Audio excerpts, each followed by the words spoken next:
Hey, what's up everybody? Welcome back to the channel. What do I have for you guys today? It is a supplement update, and not so much that anything's different, it's that I made the video a while back and a lot of people keep asking me, like either bumping into me or they hit me up on Twitter or Instagram like, hey, what's your stack? What are you using? Can I get everything linked all in one? So that's what this video. So the basic supplements you need at pretty much any level without being like right up into going into competition is what's right here. You don't need any of the pills and powders and magic fixes that you see online. You need this stuff right here. First and foremost, water. Now I'm not going to link this in the description because that'd be weird. You need water. All of this stuff, all of your nutrition, all of your gym time means nothing without water. Your body runs off it. Your muscles are built upon it. You need it. So make it into your life. You can make it interesting. Use BCAAs, which are right here, which are another one of the supplements I think are pretty much crucial to building lean body mass, getting stronger, increasing endurance, pretty much all the stuff everyone wants.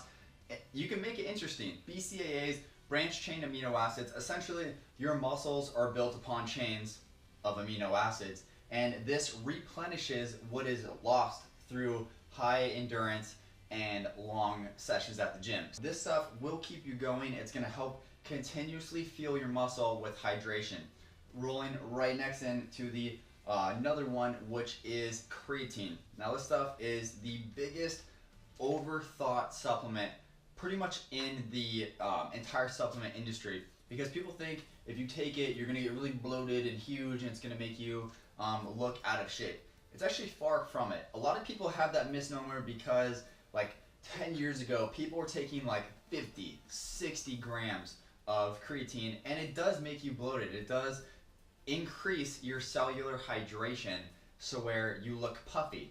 But that's because the recommended dose that people know nowadays is 5, maybe 7 grams if you're a bigger guy per day. So people were taking 10 times the amount of dose, and obviously 10 times of anything generally isn't that good. So to avoid, which you don't even have to worry about, the side effects of creatine, take the recommended dose. It increases your endurance factor. It keeps you going. Everything on your body works off water, and this increases your cellular hydration.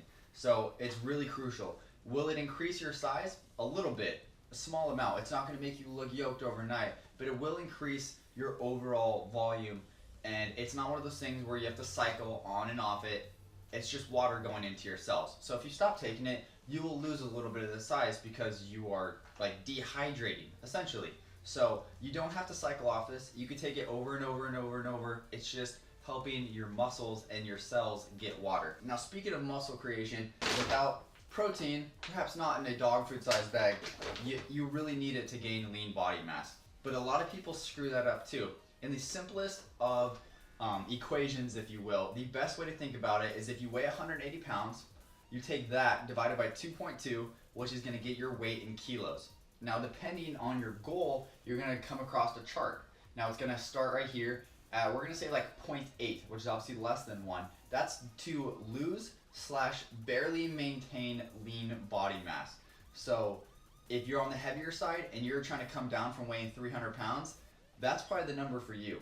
Now at we'll say 1.5, that's to maintain. Now it's coming over to the gain lean body mass.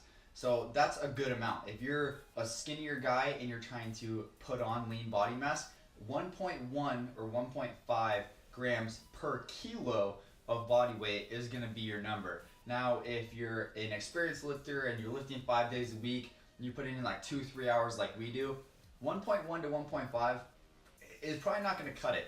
But I wouldn't go any higher than the bracket on the far left, far right for you guys, because if you go over 2.2 to 2.3, unless you're Brian Shaw or you're a competitive like Olympic swimmer or an Olympic athlete, you're just not burning that much. So what I usually tend to go by is 2. It's a pretty simple number. So you take your body weight in kilos times 2 is the amount of protein you need per day. You have to factor that in to taking protein supplements, because if you're using your entire allotment within your diet and then you're chunking on a bunch of supplemental protein, now you're vastly starting to get towards that right side where now you're at like 3 3 grams per body fat or per pound per kilo of body weight, and you don't want to be there because you're not going to burn off that excess, and whatever's excess gets turned into fat, because if your body can't burn it, it's going to store it. It's pretty simple. So maintain that small sliding scale depending on your goal, and you cannot go wrong. If you need more, you can always add more. If you need less, you can always add less. You don't want to go a long time missing the fact that you're not getting enough, or you're getting way too much, and then you look in the mirror a few months later, you're like, I'm a little heavier than I should be. Now, some of the more, we won't call them like unnecessary, but stuff you can add on that I still think are pretty crucial to gaining beginner/intermediate gains. MTS is an awesome company by tigerfitness.com. Mark Lobliner is the CEO. I love the dude. He makes Vasky. Now essentially what this does is it increases your pump. Now if you think about a garden hose in the most simplest way, a garden hose is your vein. And your vein is feeding your nutrition and your supplement-rich blood to that muscle. And now if you go with a smaller garden hose, obviously you're going to get less of a nutrient like push and supplement push to those muscles. Now within taking this, essentially you go from like say a diameter that big to now you're at like that, or circumference that big.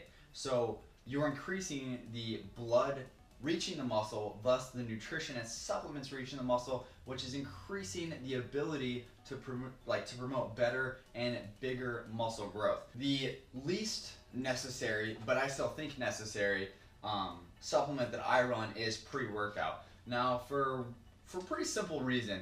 It's because I get tired a lot. Like when you're tired, you're getting out of bed, you're like, I don't want to do this, like I'm just gonna skip legs, like who really cares about abs anyways? Boom, pre-workout. This is the kind of stuff that has a stimulant factor in it, and it's gonna get you out of that funk and increase the mental focus and your overall energy level by increasing your heart rate, because your mind can be super motivated, but if your body's tired or vice versa, you're just probably not going to be as efficient or as strong as you could be. The only thing that's weird is it takes time to find which one works best for you. If you have a high caffeine tolerance, a caffeine-based pre-workout probably isn't going to work for you. Even go on tigerfitness.com and order like a sample kit and find out in a smaller dose what works for you and what doesn't. But for the most part, the ones we do product testing on, I've tried before, and that usually generally work for 80% of people. There's always going to be outliers that make the result a little bit skewed, but if I test it, generally it works. Hopefully you guys enjoyed the video. Make sure to smash the like button.